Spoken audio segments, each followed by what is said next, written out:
গীতা তার শ্বশুর অগ্নিজিতের সাথে হাসি ঠাট্টা করতে থাকে আর সেখানে মেহেক চলে আসে। গীতা বলে, অনেক তো রাগ অভিমান হলো, এবার তো অন্তত তোমার বরের কাছে যাও। এবার তোমার বরের কাছে যাওয়ার ব্যবস্থাটা আমি করে দিব। আর তখন সেখানে কাবিয়া, অধ্যায় আর অধরা সেনা চলে আসে আর বলে, বিয়েটা যে এখনো বাকি আছে। তখন গীতা বলে, আপনার এত বড় সাহস, আপনি এ বাড়ির মধ্যে ঢুকলেন আর আপনি কার বিয়ের কথা বলছেন? আর অগ্নিজিৎ বলে, ভালো করে বলো তুমি কি বলতে চাইছো? তখন কাবিয়া বলে, পড়শি আর অধ্যায়ের বিয়েটা তো এখনো বাকি আছে, ওদের বিয়েটা সম্পূর্ণ হয়নি। অধরা বলে, যখন সিঁদুরদান হবে তার আগে পড়শি সেখান থেকে পালিয়ে যায় নাটক করে।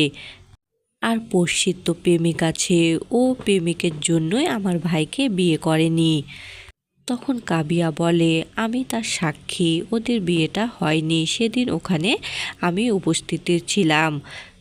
অধরা বলে, পড়শি নাটক করে বিয়েটাকে বানচাল করে দিয়েছে। তখন পড়শি বলে, এটা কিছুতেই হতে পারে না, আমার সাথে অধ্যায়ের বিয়ে হয়েছে আর আমি ওর দেয়া শাঁখাপলা পরে আছি। তখন কাবিয়া বলে, তুমি নাটক করছো কেন?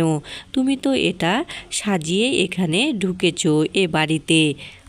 তোমার ওই গৃহকর্মীকে মারার নাটক করে তুমি ওখান থেকে পালিয়ে গিয়েছো, কিন্তু এখন মনে হচ্ছে যে তুমি ওকে মাতাল করে দিয়ে উপর থেকে ফেলে দিয়েছিলে আর এই বিয়ে বিয়ে একটা নাটক করছিলে।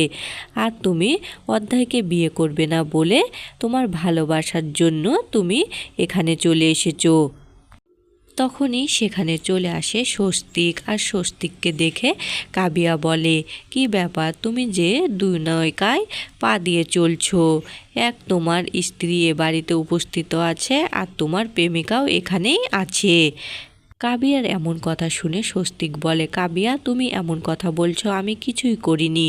তখন কাবিয়া বলে, আমার কাছে সব প্রমাণ আছে আর এগুলো নিয়েই আমি কোর্টে যাব, তোমাকে আর পড়শিকে বদনাম করেই ছাড়বো। আর পড়শি, তুমি তো মোটা টাকার জন্যই তোমার প্রেমিকের বাড়িতে এসেছো। আর গীতা, তুমি বিশ্বাস করো, তোমার স্বামী স্বস্তিকের সাথে পড়শির আগে বিয়ে ঠিক হয়েছিল আর ওদের মধ্যে একটা ভালোবাসার সম্পর্ক আছে। এ কথা শুনে তো গীতা কাবিয়াকে মারতে যায় আর কাবিয়া হাতটা ধরে নেয়। তখন অধরা বলে, পড়শি অনেক নাটক করেছো, এবার এর সমাপ্তি আমরা করব। তখন পড়শি সবটা বুঝতে পারে যে সে স্বস্তিকের বাড়িতে আছে। তাই পড়শি বলে, গীতা, আপনি আমার সাথে এত বড় একটা অন্যায় করলেন, আপনি কেন আমাকে স্বস্তিকের বাড়িতে নিয়ে আসলেন? এখন যে ওরা স্বস্তিক আর আমাকে জড়িয়ে অনেক নোংরা কথা বলবে, আমার বদনাম করে ছাড়বে।